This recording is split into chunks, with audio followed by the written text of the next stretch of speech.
Hello and welcome to Lecture 8. We're going to be discussing international corporate finance. This comes from chapter 21 of your book. This is an area I really enjoy, having spent some time over in the UK and worked closely with some other people who've done quite a bit of international corporate finance work.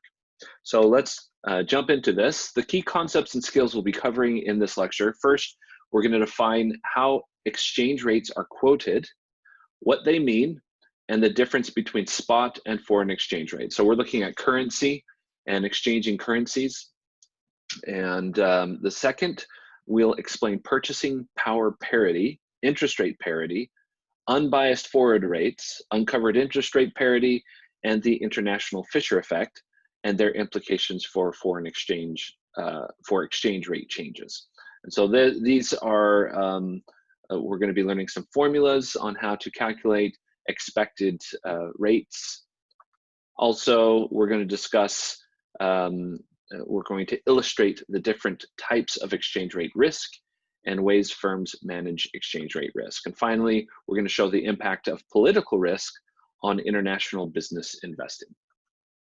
So first things first, a little bit on domestic versus international financial management. There are some considerations in international financial management, such as we need to consider the effect of exchange rates when operating in more than one currency. So if we are doing business in more than one country and are earning profits or having expenses in a foreign currency, how do exchange rates affect us? We must consider the political risk associated with actions of foreign governments. So foreign governments can take actions that adversely affect our businesses. Also, we'll discuss more financing opportunities when we consider the international capital markets, which may reduce the firm's cost of capital. So we might be able to access financial markets, say in the UK or in China, and have investors also invest in our business, and maybe our cost of capital might be different or less when we get that capital from a foreign country.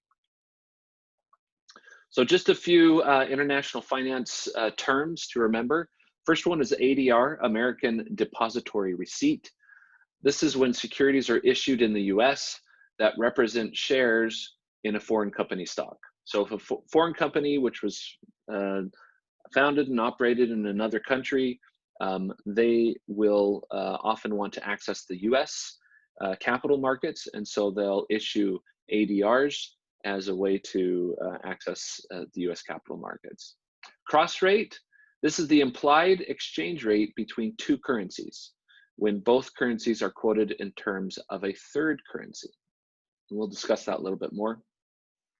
A euro bond, this is any bond sold in more than one country, but denominated in only one currency.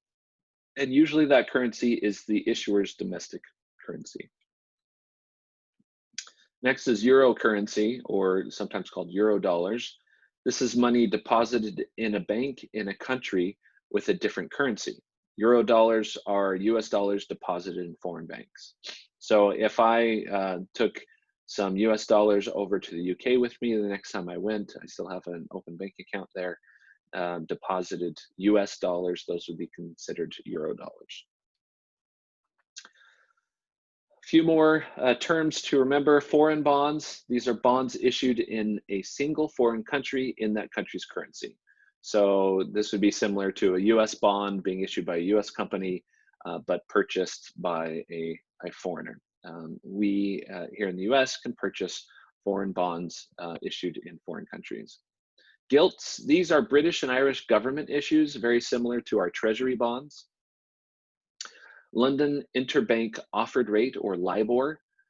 This is the loan rate on euro dollars, commonly used as an index for floating rate securities.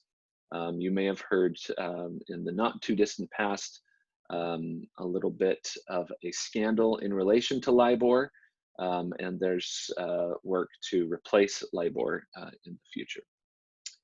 Swaps, there are two different types of swaps we'll talk about. One is interest rate swaps. These are agreements between two parties to pay interest to one another on some notional amount. One party pays a fixed rate, the other pays a floating rate. So those are interest rate swaps. And then there are currency swaps. This is an agreement to periodically swap currencies with exchange rate based on some pre-specified rate. So swapping. Okay, now let's discuss global capital markets. We've got the New York Stock Exchange, NASDAQ. We're not the only country with exchanges. The number of exchanges in foreign countries continues to increase, as does the liquidity on those exchanges. And so it's made investments in foreign countries much more easy for our domestic investors. Exchanges that allow for the flow of capital are extremely important to developing countries. So one of the successes of the US is the US capital market, which has fueled the US economy and given opportunities to so many. With increasing exchanges and increased flow of capital in developing countries, we're seeing these countries' economies improve extremely well. The United States has one of the most developed capital markets in the world, but foreign markets are becoming more competitive and are often willing to try more innovative ways to do business. And so we're kind of stuck in our ways a little bit here in the US because we've been doing it for so long, but there's some new things in some of the foreign markets that are very interesting. Okay, so let's talk about exchange rates. So an exchange rate is the price of one country's currency in terms of another country's currency. Most currency is quoted in terms of US dollars. So let's look at an exchange rate or a currency FX quote, foreign exchange quote. So we're looking at the euro. We've got two numbers associated with this. One is this 1.1836 and another is 0.8449. So what do these mean? Well, the first number, the 1.1836, is how many US dollars it takes to buy 1 euro. So for every 1 euro, you have to pay $1.18 to get 1 euro. So that's the exchange rate there. When I first moved to the UK for my master's degree, the exchange rate was for every 1 British pound, it was $1.85 for each British pound. While I lived there, it dropped from $1.85 down to about $1.55. When I went back for my PhD in England, it was down to $1.35 per British pound. And so exchange rates move against each other depending on what's happening in the respective countries and their economies. The second number, the 0.8449, is how many euros it takes to buy $1. So if somebody was coming from, say, Germany and they wanted to exchange some of their euros in for dollars, they would pay 0.8449 euros for each dollar. The two numbers are reciprocals of each other. So 1 over 1.836 would be 0.721. So a quick example on an exchange rate. Suppose you have $10,000. Based on the rates in figure 21.1 in your book, this has some exchange rates. How many Japanese yen can you buy? So the exchange rate quoted in figure 21.1 is 102.32 yen per dollar. So for every dollar, we're going to get 102.32 yen. So if we're going to buy $10,000 worth of yen, we'll multiply the 10,000 by the 102.32, and so we'll have 1,023,200 yen if we exchange our $10,000. Now, as we see these numbers, this doesn't mean that we're able to buy the same things. A Big Mac at McDonald's here might be, I don't know what it is, $5, but in Japan, it'll be significantly more than that. It might be 500 yen. And so you can see, we're going to talk about purchasing power parity here in just a little bit. But the first concept to get down our exchange rates, then we can determine and discuss what can we actually buy with this 1 million yen. So suppose you're visiting Mumbai in India and you want to buy a souvenir that costs 1,000 Indian rupees. How much does it cost in US dollars? So using the same figure 21.1, we get the exchange rate of 60.15 rupees per dollar.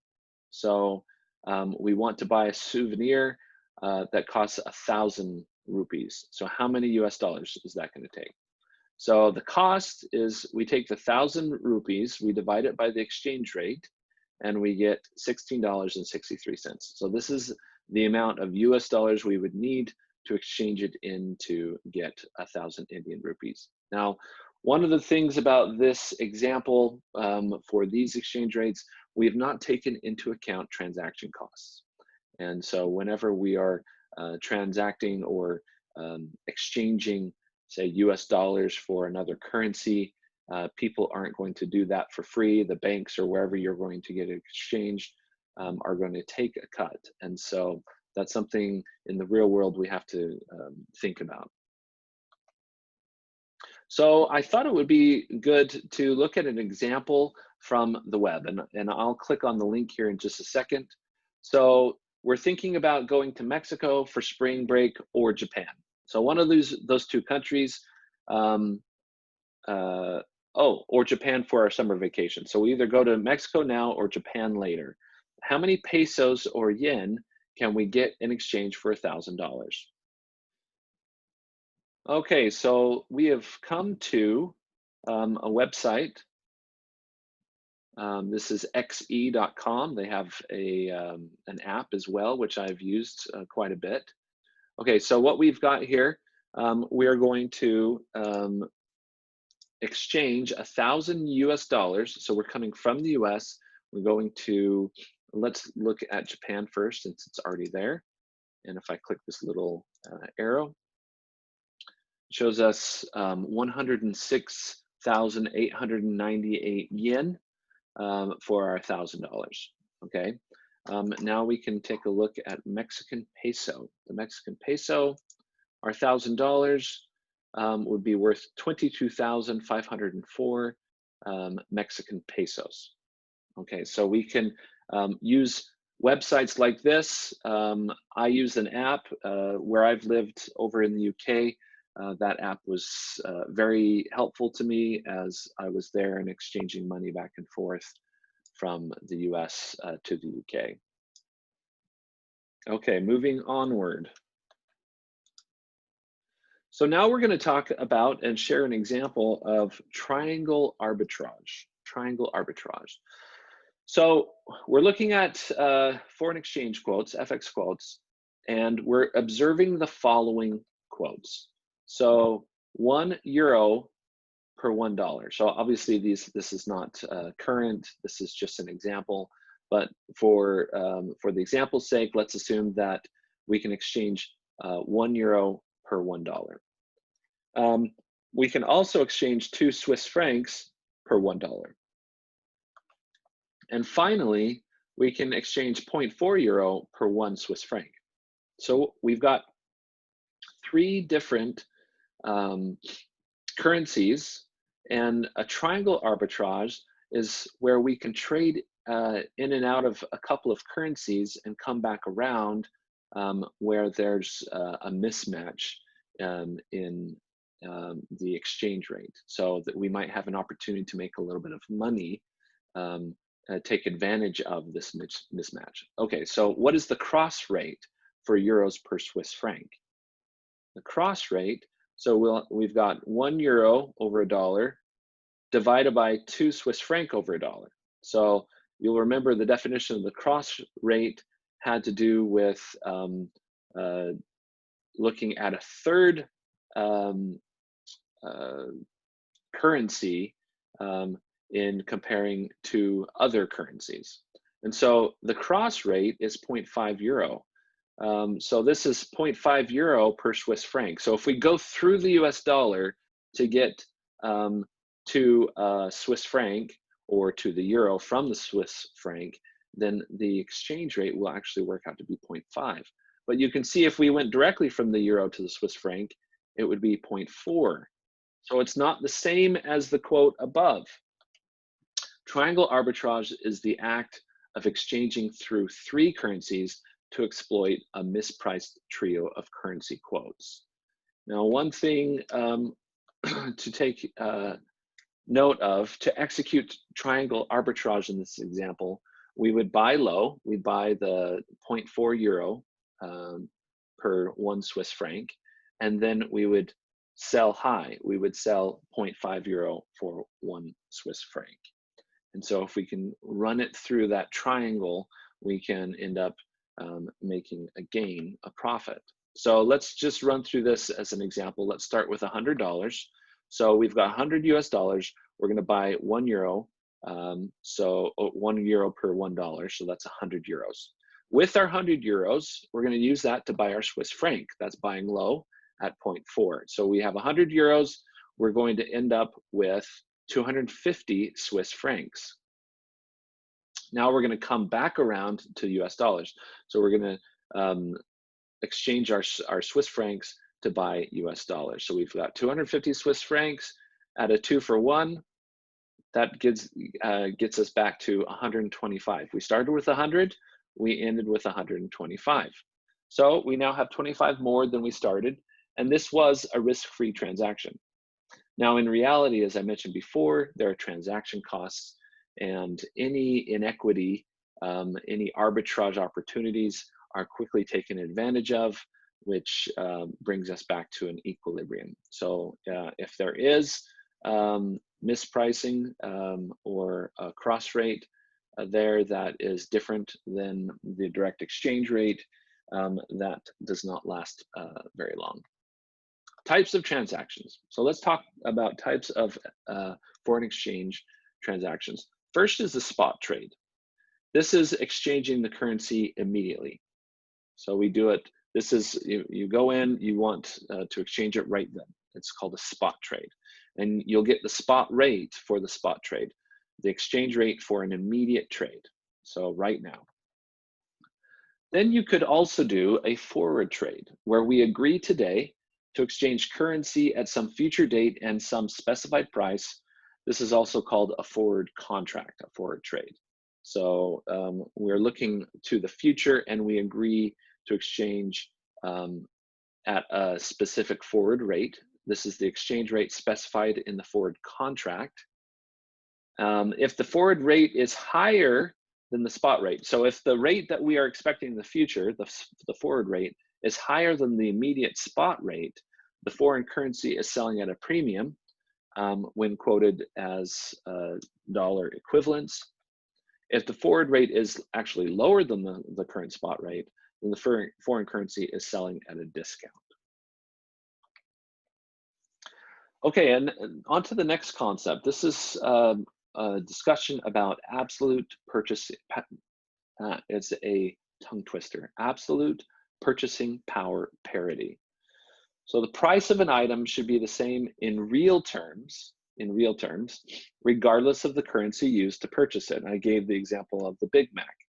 And there's actually a Big Mac index. You should look at it, and it gives you what is a Big Mac cost amongst different countries. So the requirements for absolute purchasing power parity to hold is, first, there has to be 0 transaction costs. So obviously absolute purchasing power parity is theoretical. This is not the real world because there are transaction costs. There has to be no barriers to trade, no taxes, tariffs, etc. Again, this is theoretical. No difference in the commodity between locations. And depending on what we're purchasing, we may like a car from Germany better than we like a car from Korea, or vice versa. So for most goods, absolute purchasing power parity rarely holds in practice because in the real world, these things are different. So in the real world, we look a little bit more at relative purchasing power parity. This provides information about what causes changes in exchange rates. So the basic result is that exchange rates depend on relative inflation between countries. So not every country has the same inflation rate. So we might have a very low inflation rate in the US, but maybe in some South American country at the current moment, they might be having rampant inflation. And so these differences in inflation actually affect our purchasing power. So if our dollar becomes inflated, that means it takes more dollars to purchase something. Think of a tank of gas. When I first started to drive back in 1993, somewhere around there, it was 97 cents for a gallon of gas. Well, now it's significantly higher than that. And that's inflation. Well, depending on inflation in each country, we'll have different relative purchasing power amongst the different countries. So here is a formula. You'll need to know this. We'll go through this. So this first term, E, of the S to the T, is the expected exchange rate in T periods. So E stands for expected. S is the exchange rate or spot rate at time T. So we're trying to estimate what the exchange rate will be in the future at time T. S0 is the current or time zero spot exchange rate, the foreign currency per US dollar. So this is the current exchange rate. We're trying to estimate a future exchange rate. So we're going to use the current exchange rate for part of that information. We will also use these two terms, HFC and HUS. Well, HUS is the inflation rate in the United States, and HFC is the foreign country inflation rate. So we'll take the foreign country inflation rate minus the US inflation rate as part of this. So when we plug in the information and we raise it to the power of T, which is the number of time periods, we will get an estimated or expected exchange rate. So because absolute purchasing power parity doesn't hold for many goods, we'll focus on relative purchasing power parity from here on out. So here's an example of how to calculate the relative purchasing power parity. Suppose the Canadian spot exchange rate is 1.18 Canadian dollars per $1 US dollar. US inflation is expected to be 3% per year, and Canadian inflation is expected to be 2% per year. So we've got everything we need now to plug it into our formula. So the question is, do we expect the US dollar to appreciate or depreciate relative to the Canadian dollar? Since expected inflation is higher in the US, you can see it's 3% in the US versus 2% in Canada, we would expect the US dollar to depreciate relative to the Canadian dollar.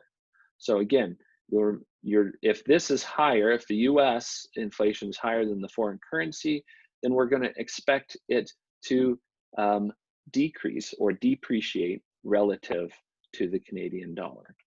So let's plug it in. So our expected exchange rate at time 1, so right now we're starting at time 0, but at one period to the future, this is what we would expect.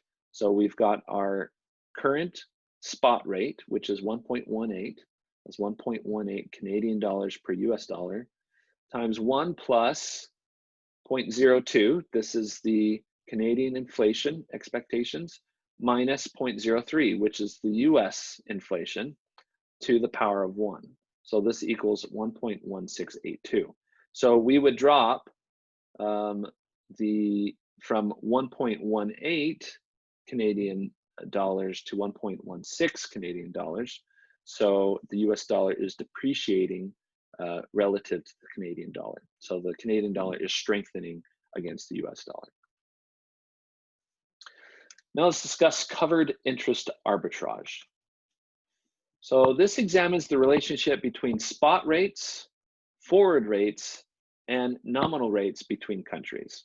And we'll explain what this means. Again, the formulas will assume that the exchange rates are quoted in terms of foreign currency per US dollar.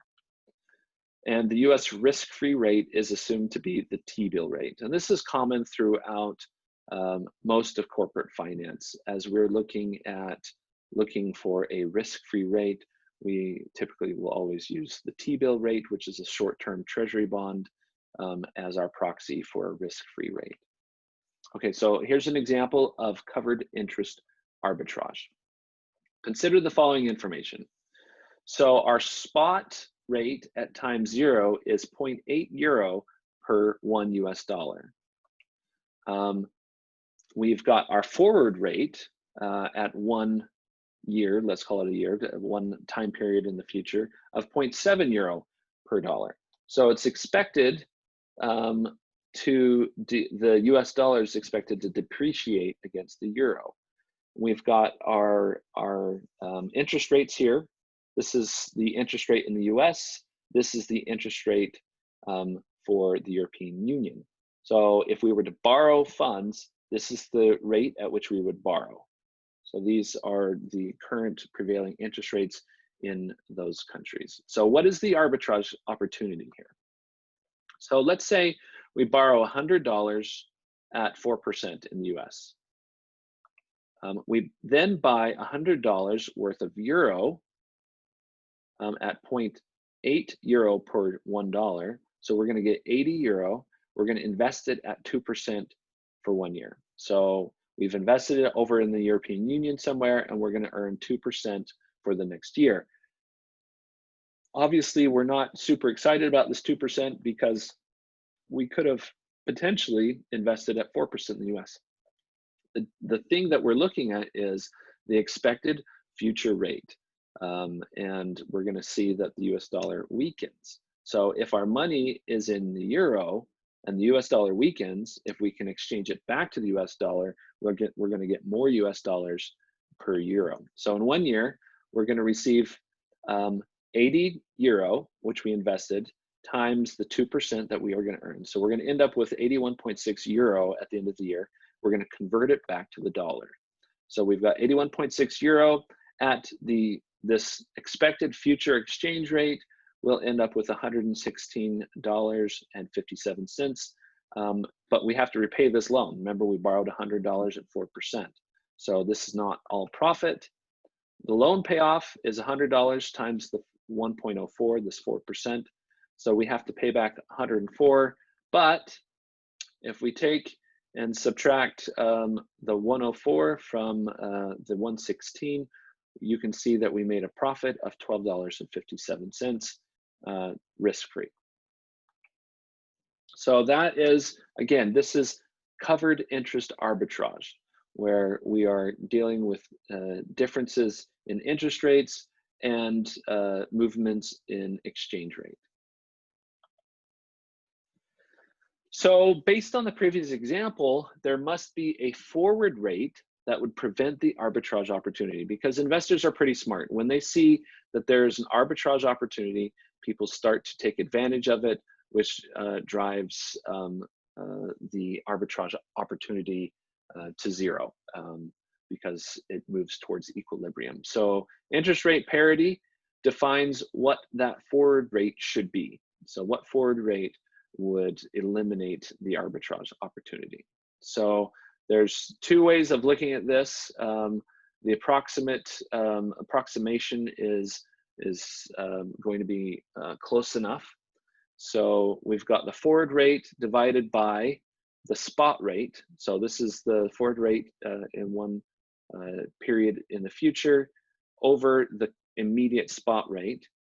It equals 1 plus the rate of the foreign currency. So in our example, it was 2%, divided by 1 plus the rate in the US, which was 4%. So in order to get something very close of an approximation, we can do this as well. 1 plus the rate in the foreign currency minus the rate in the US. Okay, now let's discuss unbiased forward rates. The current forward rate is an unbiased estimate of the future spot exchange rate. This means that on average, the forward rate will equal the future spot rate. So basically what we're saying here is whatever the forward rate is, so that's the rate that we're expecting it to be in the future, it's an unbiased estimate of what that future spot rate will be. So if if that is correct, that would mean that on average the forward rate will equal the future spot rate. And things change. You have pandemics and other things, so that's not always the real world. So if the forward rate is consistently too high, those who want to exchange yen for dollars would only be willing to transact in the future spot market. So that means the forward rate is always higher than the future spot rate. So it'd be better to deal with the forward rate today, expecting that we're going to end up consistently higher than the future spot rate. Again, the spot rate is for an immediate transaction. The forward rate is for a transaction in the future. So if the forward rates are continually higher than what the spot rates are when these mature, then we'll want to deal with the forward rates. The forward price would have to come down for trades to occur, however.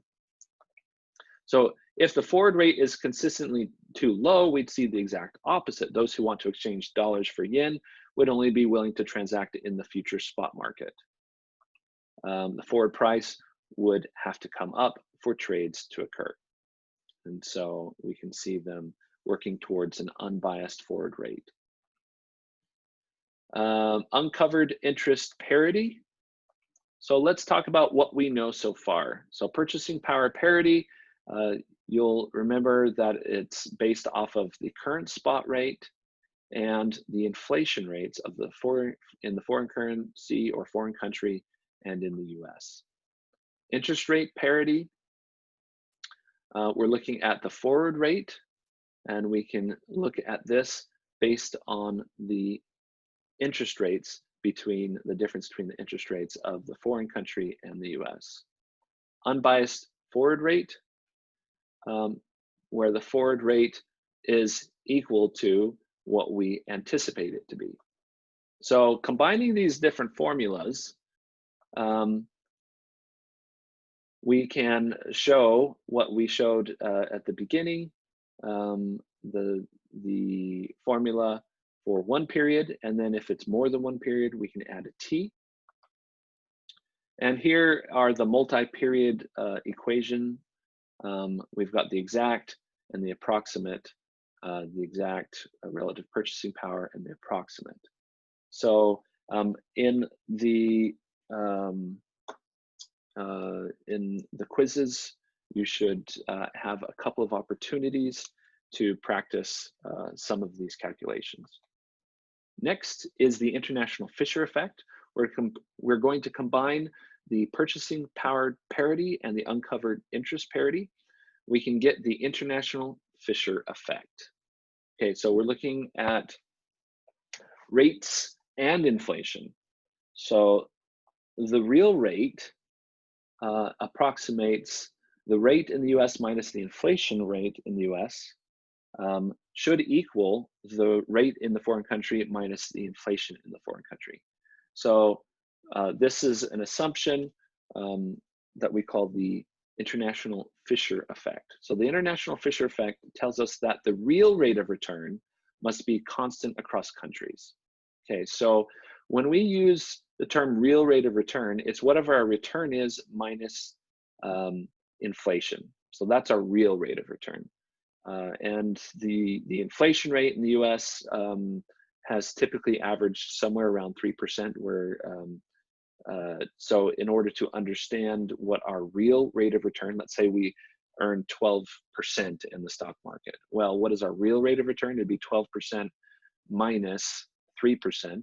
So really our real rate of return is 9%. So if it is not, investors will move their money to the country with the higher real rate of return. So investors are always looking for the highest possible rate of return. So if they look at the real rates between countries and see that they are not equal, then they'll move their money to the other country, which will then force an equilibrium and drive it back to being equal. Now we're going to discuss when corporations do business overseas. So they've got overseas production. There's a couple of different approaches that we as financial managers can take as we look at making decisions. So first one is called the home currency approach. So where we're looking at it from the perspective of the home currency.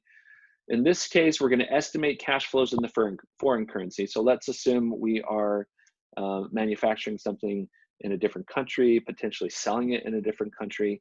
We're going to estimate those cash flows in the foreign currency, whatever the country it's in. Then we're going to estimate future exchange rates using the uncovered interest parity or the relative purchasing power parity. And we're going to convert all the future cash flows into dollars. So first, we're going to estimate things. We're going to estimate our future exchange rate, and we're going to then convert them into US dollars. So that way we can look at everything in US dollars or our home currency. We're going to discount using domestic required return. So if you've taken Finance 3250, you've probably heard about WACC, weighted average cost of capital. That would be the corporation's required rate of return. And we would use a domestic or the US required rate of return. On the alternative, we could look at it from a foreign currency approach, where we still estimate cash flows in the foreign currency. We use the International Fisher effect to convert domestic required return to foreign required return. So we're going to translate our WACC into a foreign required return using the International Fisher effect. Then we're going to discount our foreign cash flows using the foreign required rate of return. And then finally, we'll convert NPV to US dollars using the current spot rate. So corporations will use both, and it's really a matter of preference on how that is done. So this is an example of the home currency approach, and we will take a look at this Excel spreadsheet. Your company is looking at a new project in Mexico. The project will cost 9 million pesos. The cash flows are expected to be 2.25 million pesos per year for 5 years. The current spot exchange rate is 10.91 pesos per dollar. The risk-free rate in the US is 4%, and the risk-free rate in Mexico is 8%. The dollar required return is 15%. So this is our US WACC, our weighted average cost of capital, or our required rate of return in the US. So again, we're looking at the US currency approach. Okay, this is what will open up if you double click on the Excel spreadsheet icon on this slide. Again, we're looking at the home currency approach. So we've got a stream of cash flows in pesos. Year zero, so initially there's going to be an initial outflow of 9 million pesos at the current exchange rate, the spot rate of 10.91. So in US dollars, that is $824,931 outflow. Then you'll remember that for years 1 through 5, we're expecting cash flows, positive cash flows of 2.25 million pesos per year. But what we've got to do is we've got to estimate our forward rate. And so we use the relative purchasing power parity here. If you look at the formula, you'll see that. And we've estimated what it will be a year from the initial outflow, 2 years, 3 years, 4 years, and 5 years.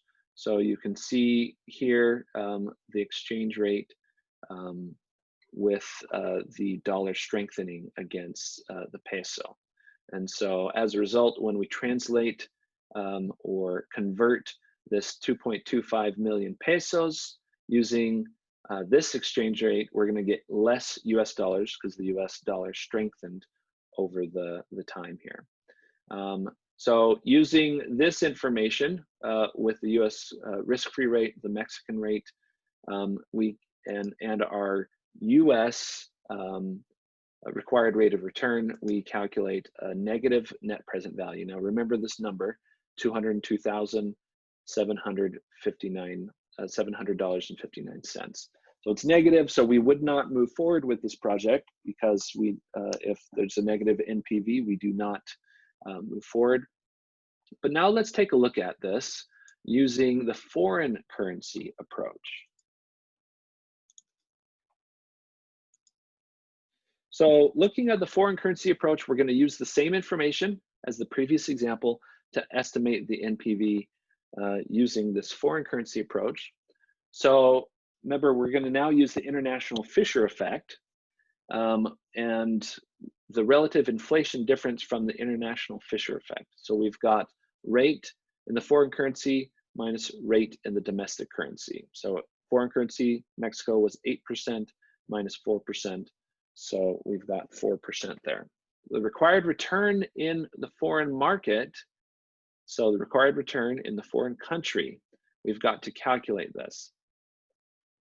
So we've got 1 plus the required return in the domestic country, so that was 15% if you'll remember, times 1 plus the rate in the foreign country minus the rate in the domestic country minus 1.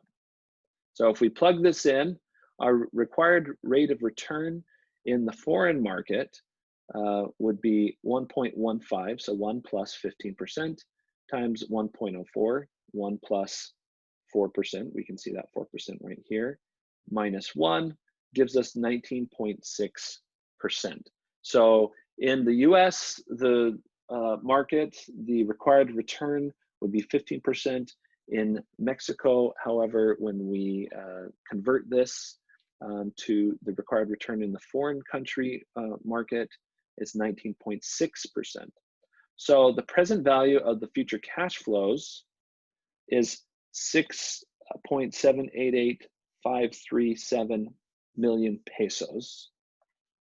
So the NPV will take this 6.78 million pesos minus the 9 million initial outflow, and we get an NPV of negative 2.211 million pesos. But you'll remember for the foreign currency approach, we now need to convert that into US dollars using the current or spot rate. So we take the negative NPV in pesos, we divide it by the current exchange rate, and what do we get? The exact same amount. So in the end, we're going to end up with the exact same number in the end, and that's why this is personal preference on how you want to view your cash flows and calculate NPV. Now we're going to discuss repatriated or repatriated, as they say in England, cash flows. This means when a company has cash flows from a foreign country and brings those dollars or the money, sorry, the cash flows back home. And so it's repatriated, it's being brought back home. Often some of the cash generated from a foreign project must remain in the foreign country due to restrictions on repatriation. Repatriation can occur in several ways. Dividends to the parent company. So there would be some subsidiary company in the foreign country, which would then pay a dividend to the parent company. Management fees for central services. Sometimes they'll charge a large fee at the home office in the home country. So it's considered an expense on the balance sheet of the foreign corporation.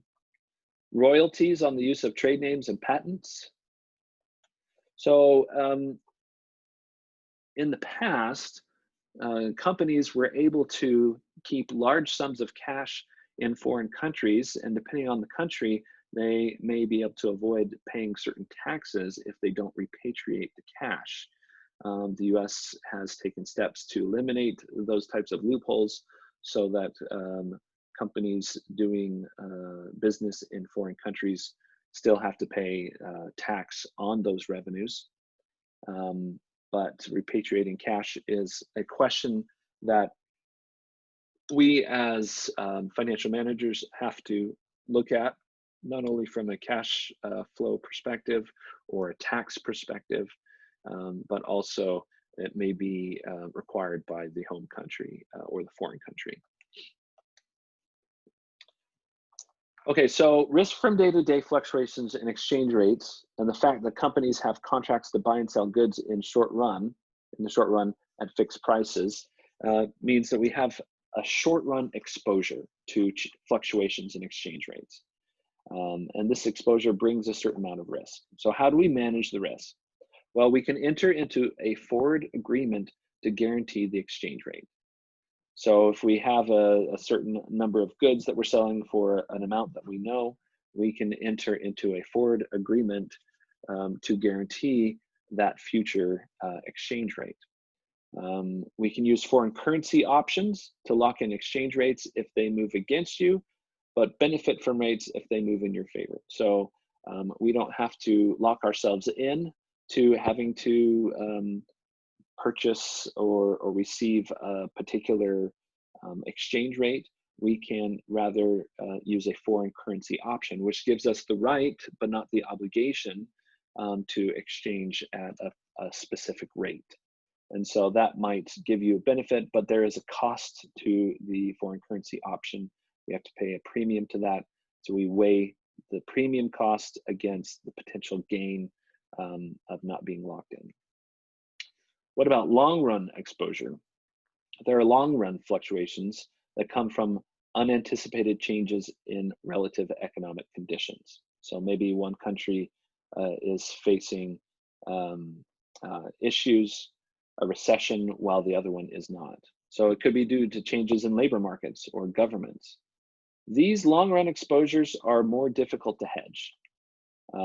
When we try to match long run inflows and outflows in the same currency, so borrowing in the foreign country may mitigate some of the problems. So for instance, with our Mexico example of building a factory there to produce something, maybe we borrow in pesos. So we borrow from a bank in Mexico, and then we're able to mitigate some of the long run exposure fluctuations. What if we borrow in US dollars and we're paying on something over time and the exchange rate goes against us? Or it could go for us. An example, as I mentioned before, when I was getting my master's degree, when I initially borrowed, my student loan was I anticipated to be at $1.85 per British pound.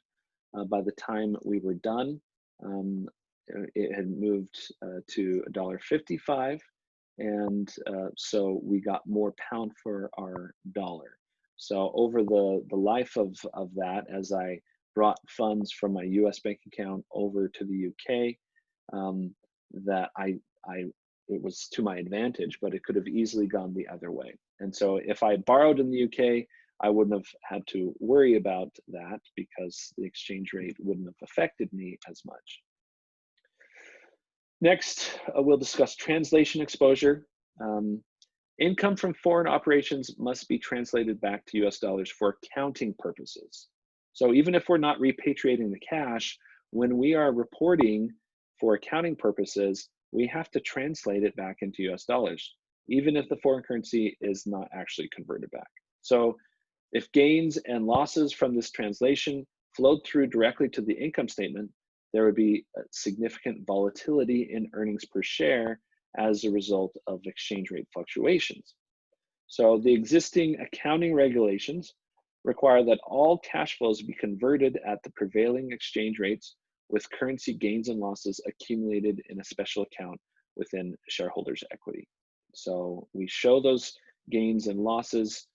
However, until the cash is repatriated, those are paper gains and losses. And maybe before we repatriate the cash, it'll move to a gain or a loss. So this is something that's reported on at international companies, multinational companies.